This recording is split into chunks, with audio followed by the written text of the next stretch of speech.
कार्तिक महात्म 6वां अध्याय।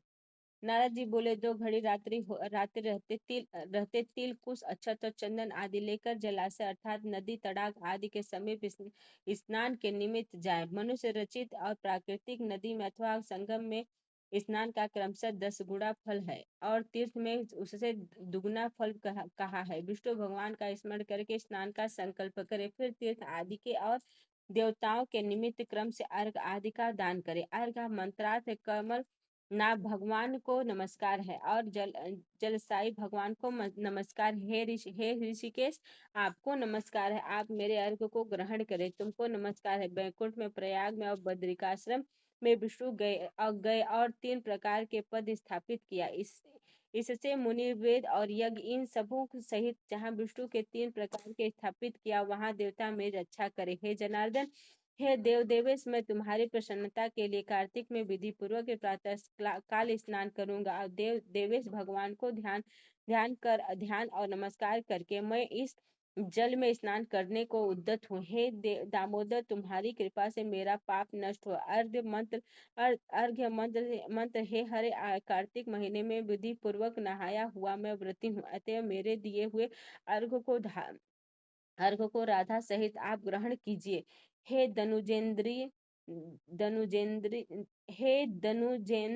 निषूदन अर्थात हिरण्यकशिपु का वध करने वाले कार्तिक के महीने में नित्य तथा नैमित्त कर्म में मेरे दिए अर्घ को आप ग्रहण कीजिए। व्रती पुरुष गंगा, विष्णु, शिव तथा सूर्य का स्मरण करके जल में प्रवेश करे, फिर नाभि पर्यंत जल में स्थित हो विधि पूर्वक स्नान करे।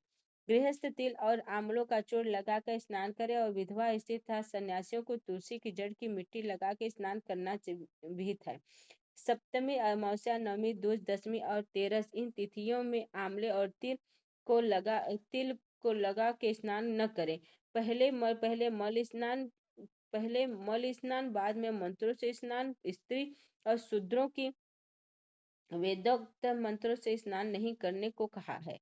वे पुराणों के मंत्रों से स्नान करें। स्नान के मंत्र भक्तों को आनंद देने वाले, जो भगवान देवताओं के कार्य के निमित्त रूप धारण किए थे, सब पापों को नष्ट करने वाले वे भगवान कृपा करके मुझे पवित्र करें। विष्णु की आज्ञा पाकर कार्तिक व्रत करने वाले की सब देवता रक्षा करते हैं। इंद्र सहित वे सब देवता मेरी रक्षा करें। बीज रहस्य और यज्ञ सहित वेद मंत्र और देवताओं समेत कश्यप आदि मुनि मुझे पवित्र करें।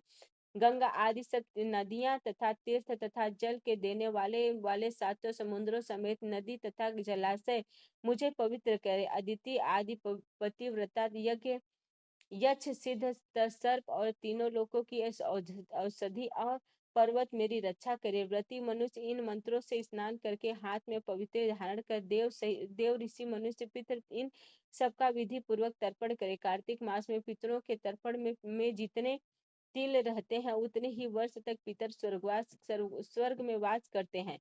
तदनंतर व्रती मनुष्य जल से बाहर निकले और शुद्ध वस्त्र धारण कर प्रातः काल में कहे हुए कर्मों को समाप्त कर हरि का पूजन करे। तीर्थों तथा देवताओं का स्मरण कर भक्ति से तत्पर मन हो चंदन फूलों से युक्त अर्घ्य दान करे। मंत्रार्थ व्रती और कार्तिक मास में विधि पूर्वक नहाया हुआ जो मैं हूँ, सो मेरे दिए हुए अर्घ को हे हरि इस राधा सहित आप ग्रहण करें। तदनंतर चंदन फूल तथा पानी से वेद पाठी ब्राह्मणों की भक्ति पूर्वक पूजा कर बारंबार नमस्कार करें। ब्राह्मणों के दाहिने चरण में तीर्थ वास करते हैं और वेद उनके मुख में स्थित है और सब अंगों में देवता वास करते हैं। इस कारण उनकी पूजा करने से मैं पूजित होता हूँ। पृथ्वी में ब्राह्मण अव्यक्त विष्णु के स्वरूप है।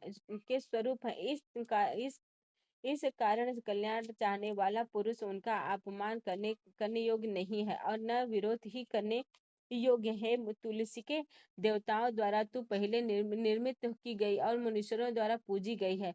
हे हरि की प्यारी, तुम मेरे पापों को दूर करो। इसके बाद स्थिर मन में पुराण संबंधी हरि की कथा सुने।